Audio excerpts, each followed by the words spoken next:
Hi, and welcome to another episode of Hot Takes with me, the Silver Fox. Now, we all know that politicians are absolute hypocrites. Every single one of them. Do as I say, not as I do. But when you see it in action, and it's particularly sanctimonious, it does leave a bit of a bitter taste. And all parties are guilty of it. Now, the one we're looking at here is where the Conservative Party announce and then bring in and enact a policy that, upon announcing it, Labour said was terrible, was wrong, was evil. Oh, how could you be bad Tories bringing this policy in? And now, of course, that Labour are likely to form the next election, Keir Starmer has been asked if he will reverse this policy. And he said no. Well, if it's such a bad policy that you personally, Keir Starmer, was moaning about and saying how bad it is, how come you're not reversing it? Is it that, after all, it's a good policy? Is it because you realise actually it saves an awful lot of money and you need to save money because you know you haven't got much? Is it, just basic, you reject everything offhand that the Tories say because they're Tories, even if they had a good idea? Now, I'm not going to discuss the merits of their idea, but I am going to talk about the hypocrisy. And this time it's actually the hypocrisy of the Labour Party. But don't get me wrong, I attack all parties at different times, so it's just Labour's turn in this video. Now, the policy that we're of course talking about is the two-child policy. This isn't like China's one-child policy. This is about paying of child allowance. It is currently limited to the first two children. And so when that was announced initially, Labour were out and it was just all the evils of the Tories, and now they're asked if they will reverse it, and they said quite clearly no. Utter bloody hypocrites. And now Yvette Cooper, or Yvette Balls, to give her a real name, is trying to defend it as well, and she was one of the most vocal people against it. Anyway, we'll take a look at this article and see what has changed the mind of the Labour Party. Here goes. Right, now, as I say, we're not here to discuss the merits, pro or anti or anything, about a two-child policy. I do think that there should be some child allowance, because particularly for poor families, for people, you need to have something. They need to have some kind of income to sustain the children and that. And so there is there. Two, I think two is too few. On the other hand, you can't have too many, otherwise you're just encouraging people to breed for the sake of breeding in order to just keep the money coming in from the government. So I think there has to be a line, but I think two is probably too small. Maybe they could tail off. It would be a tailored thing. Maybe child allowance for the first three. If you have a fourth child, you get half as much. A fifth child, you get half as much again, and so on. Because you have economies of scale, obviously. So, because it costs as much to heat a room with one child as it does with two. So little things like that. So maybe a scaled version just to help. But that's a talk. That's a discussion for another video on another day. What we're talking about here, of course, is Labour's hypocrisy. They absolutely hated this idea when it was announced, and now, of course, they're not reversing it. So we'll take a look why. So Yvette Cooper defends Labour's plan to keep the Tories' two-child benefit cap, as Keir Starmer faces backlash from MPs, but only from his own MPs. So Keir Starmer is facing a party backlash over retaining the two-child limit. Because, it was actually committed that they would get rid of this beforehand. But now they've realised, looking at the numbers, they just can't afford to do that. So Sir Keir Starmer is facing a backlash among Labour MPs after he confirmed he would retain the two-child limit if becomes Prime Minister. And this is despite Jonathan Ashworth, Labour's Shadow Work and Pensions Secretary, describing the cap as heinous in a newspaper interview just last month. Labour Deputy Leader Angela Rayner. Now, you see, hang on, is it heinous or heinous? Does it rhyme with anus or does it rhyme with penis? Please email your one-word answer to Sir Keir Starmer. Labour Deputy Leader Angela Rayner has also previously attacked restrictions as obscene and inhumane, only because she needed it when she was pregnant at 16, although to take someone else to fill in the form. Sir Keir himself called for it to be scrapped when he was campaigning to be Labour leader in 2020. So he's on record of saying it's going to be scrapped, and now he's got the opportunity to scrap it. He can't afford it. So the two-child policy, the two-child cap, was introduced by George Osborne, who announced this measure in 2015. And it prevented parents from claiming universal credit or child tax credit for a third or additional children born after April 2017. So what this effectively meant was that every child who at that point was receiving child allowance would continue to do so until it aged out. And people who were pregnant knew that they were pregnant with a child that would still receive child allowance until they age out. And indeed, it was even more generous than that, because he knew that there were people currently undergoing treatment for, and this was one of the arguments they used, currently undergoing treatment for like test tube babies, IVF.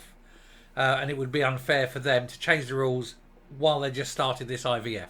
So he gave a sufficient lead time, effectively 2 years lead time, for it to be introduced. So there was no, I've just missed because I was unaware and all that.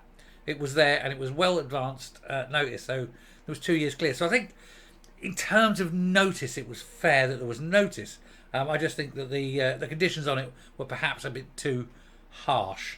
But I understand why he did it, because finances. It's purely that. It did represent a very large chunk of money in total. Although when you see all the other stuff that they're wasting money on, it isn't as much as you may think. But that's a different argument on a different video. But the principle is, he brought this in. And of course, Labour at the time were all, this is terrible. Oh, George Osborne, the most evil man. He's like the Ebenezer Scrooge. He's a terrible man. It's inhuman, things like that. And that's all Labour was saying. It's all Labour was saying. Until now, they got a sniff of power, and all of a sudden, they changed their mind. So in a BBC interview on Sunday, Sir Keir said Labour was not changing that policy if they were in government after the next general election. The move has been seen as part of Labour leader's efforts to make his party appear responsible with the public finances. It would make a change because no other Labour party or Labour government ever has been, ever. Miss Cooper this morning, why I call her Miss Cooper, Mrs. Balls this morning backed Sir Keir's plan to keep the two-child benefit cap in place, despite anger at the move on Labour's left wing. The Shadow Home Secretary insisted Labour must be clear about what we can fund, and she emphasised the party's focus on economic responsibility. She told ITV's Good Morning Britain, what Labour's been clear about is that we have to tackle the cost of living crisis, and we'll always make sure that the proposals we put forward are fully costed and funded so that we can actually deliver them. And I think that's what people want to see. They've never ever done that in their entire history. So why start now? She talks a good game, but they have all these ambitions, Labour, and they want to do it. We'll do this, and then they end up having to borrow millions, billions, trillions to fund it. But we're already got a GDP. Our public debt is now greater than our GDP, 100.1% or something it is. You can't really borrow any more before you sort of bankrupt the country. So if Labour win, we'll be bankrupted. Not that the Tories are any better.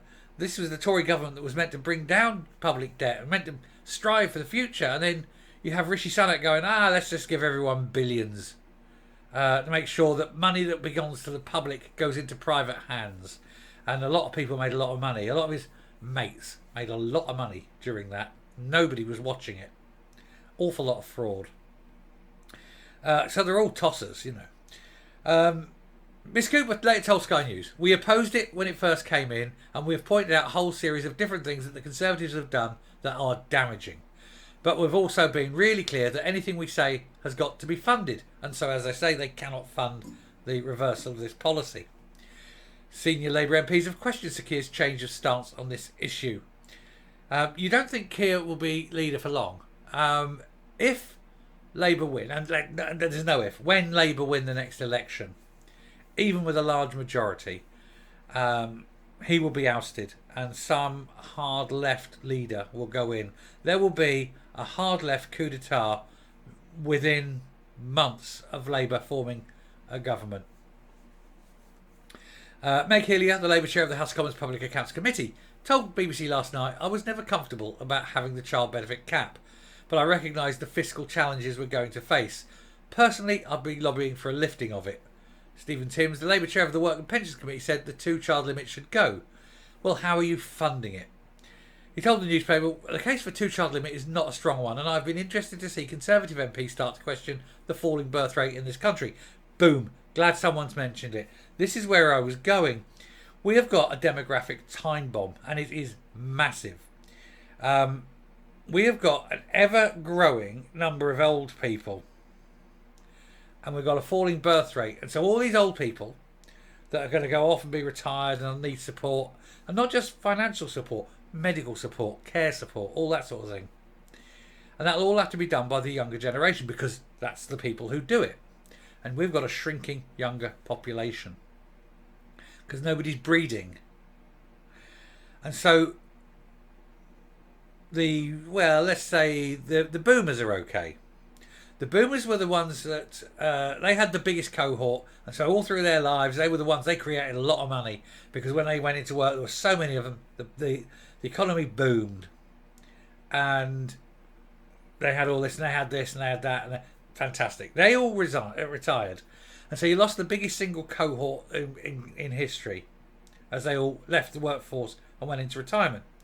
But that's okay, because then you had Gen X, my gen. We came up. We weren't as many. There weren't as many Gen Xers, but Gen Xers were the highest paid in history and paid the most tax. So while you lost the biggest amount of workers paying into the system, you were following this by the highest paid and then the higher taxpayer. And so that kept the system going and cared for the for the boomers. Now, people in my bracket, the Gen Xers, are all starting to move up and moving into retirement. I myself have retired. Somebody's got to fund that, and it's going to be the younger. So it's going to be the millennials. The millennials are now having to fund this whole system, because the millennials aren't earning as much as the Gen Xers, and there's a lot fewer of them. And so they are the ones that are really going to have to be taxed hard to pay for all this. It's unfortunate, but it's the way it is. So whilst the boomers are the ones that got all the benefits and got the best pensions and this, that and the other, the Gen Xers were the ones who got the highest wages in history and were able to build their wealth and feather their nests. The millennials will be the biggest inheritors in history, because when the Gen Xers all pop their clogs, it all goes down to the millennials. They're the ones that will have that.